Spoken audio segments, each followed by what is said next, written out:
Due to the impact of Typhoon Yagi, the northern mountainous provinces, especially Sơn La and Điện Biên, have experienced heavy rainfall in recent days, resulting in flash floods, landslides, and extensive damage across multiple areas.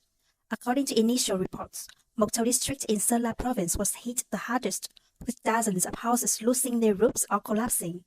National Highway 6, 43, and provincial roads 102 and 104 were submerged or eroded. Nearly 200 hectares of farmland were affected, with many rice fields submerged underwater. In response to the situation, on September 8, Deputy Prime Minister Hồ Đức Phước signed Decision No. 939, authorizing the Prime Minister of Emergency allocation of 20 billion Vietnam dong from the central government's 2024 budget reserve to Sơn La and Điện Biên. Each province will receive 10 billion Vietnam dong. This funding aims to help residents stabilize their lives following the floods. Other provinces such as Yên Bái, Lạng Sơn, and Thái Nguyên also reported large amounts of rainfall, causing water levels to rise. Due to the flood, many residents were stranded and are in need of urgent assistance. On the night of September 8, floodwaters in the Thao River in Yên Bái rose rapidly, surpassing the danger level and flooding growth across the region.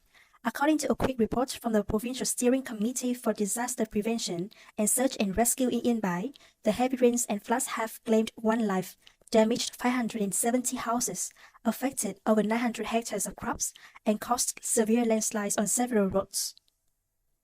To assist in relocating residents to safer areas, hundreds of officers and armed forces personnel have been on standby around the clock.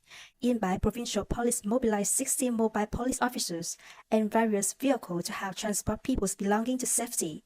Each ward in Yên Bái City mobilized hundreds of security personnel, self-defense forces, public officials, police, and soldiers to help residents move their possessions, relocate the elderly and children, and evacuate households near riverbanks and lakes to safer location.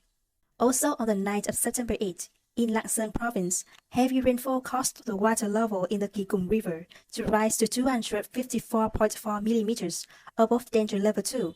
Some bridges, such as Kỳ Cùng and Na Hoa, saw water levels approaching the deck.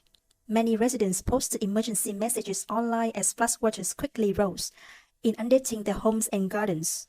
Lạng Sơn Police Department deployed 100% of its forces, working with other agencies to use loudspeakers to call on and inform residents to evacuate.